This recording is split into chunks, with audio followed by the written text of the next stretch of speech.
और चंडीगढ़ के हरियाणा निवास में हरियाणा और हिमाचल के मुख्यमंत्रियों के बीच बैठक हुई। बैठक के बाद हरियाणा के मुख्यमंत्री मनोहर लाल ने कहा कि वाटर सेस समेत कई मुद्दों पर चर्चा हुई है। जिन विषयों पर चर्चा हुई उनमें रेणुका और किशाऊ लखवार बांध के एमओयू शामिल है। मुख्यमंत्री मनोहर लाल ने कहा कि पिछली सरकार में जो बातचीत हुई उसको आगे बढ़ाया जाएगा।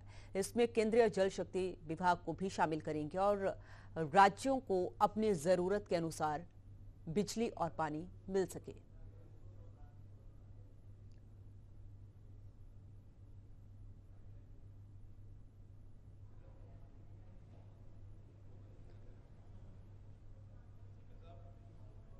बहुत से इश्यूज होते हैं जिसमें पानी का एक विषय है अपने आप में।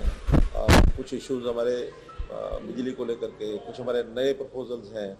तो उस नाते से कई विषयों पर हमारी चर्चा हुई है। जैसे पानी वाले विषय पर मैं अगर कहूँ तो रेणुका डैम और हमारे जो लखवार और किशाऊ डैम, उस पर चर्चा हुई है। खास करके किशाऊ डैम का जो अभी एमओयू होना है, उस एमओयू में पिछली सरकार के समय, जब हिमाचल में पहले सरकार थी, उस समय जो बातचीत थी उसको आगे बढ़ा करके, और हमारे जो केंद्रीय मंत्री शेखावत जी हैं उनको एक प्रकार से बैठा करके हम साथ करेंगे बात, और उसका एक वो जल्दी हो जाए, क्योंकि दोनों प्रदेशों का लाभ है उसमें। कहीं ऐसा विषय नहीं है, सबको एक बिजली भी मिलेगी, पानी का जो जिनको पानी मिलना उनको पानी का लाभ मिलेगा।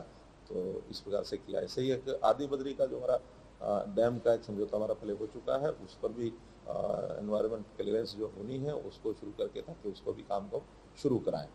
और बिजली के इश्यूज़ में जैसा एक नया सेस का विषय आपने निकाला है, हालांकि उसमें कोई हमारी सहमति आपस में नहीं है किसी प्रकार की, क्योंकि उसमें आपको पता है इधर इन्होंने एक्ट बनाया, हमने भी रेजोल्यूशन पास किया था विधानसभा में। तो हम जैसे होता है कि भी let us agree to disagree, तो उसमें हमारा डिसएग्रीमेंट है, उसमें कोई बातचीत आगे होगी। खास करके ये विषय एक सैद्धांतिक विषय है, उसके ऊपर चर्चा होना अभी शेष है। कुछ नए प्रोजेक्ट्स भी आपने सुझाया है कि बिजली के नए प्रोजेक्ट्स के लिए इन्वेस्टमेंट के नाते हरियाणा को ऑफर किया है, तो हम उसके लिए तैयार हैं। उसका जो एक कोई प्रोजेक्ट रिपोर्ट हमको मिलेगी कि कहाँ कहाँ बिजली के हाइडल के प्रोजेक्ट्स नए और हो सकते हैं, उस पर भी हम लोग विचार करेंगे, ताकि दोनों प्रदेशों का म्यूचुअल एक अंडरस्टैंडिंग बने, जिसमें पानी और बिजली दोनों का लाभ हो सके। इस प्रकार के कुछ इश्यूज़। बाकी क्योंकि हमारी पहली मुलाकात थी, तो जिसको कहना चाहिए कि फॉर्मली मिलने का क्रम पहली बार शुरू हुआ है, आगे भी शुरू करते रहेंगे। कोई भी ऐसा कानून कोई स्टेट कर सकती है जिसका इम्पैक्ट दूसरी स्टेट पर पड़े।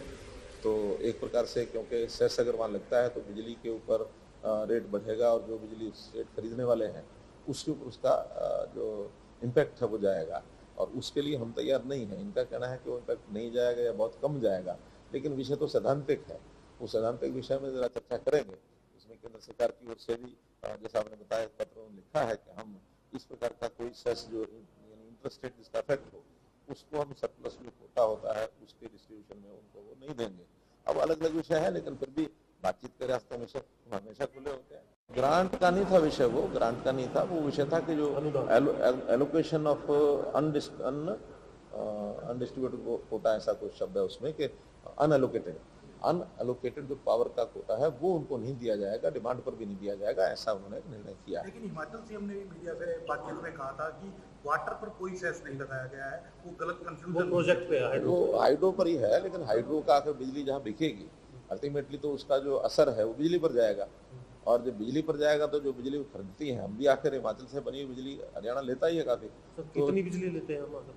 अब उसके आंकड़े तो एकदम ठीक नहीं है, लेकिन फिर भी सेफ्टी लेवल वो तो सेक्रेटरी लेवल की एक मीटिंग होगी, वापस में करेंगे। लेकिन उसमें तो ये एक सैद्धांतिक बात है कि उसको आगे स्वीकार है कि नहीं है। उसमें केंद्र सरकार की अपनी भूमिका भी है और स्टेट्स की भी है, क्योंकि एक बार कोई एक रास्ता खुलता है तो बाकी स्टेट्स भी उस ओर चल सकती हैं। तो कुल मिलाकर के उस विषय पर आगे चर्चा जैसे होगी भी सिखाएं।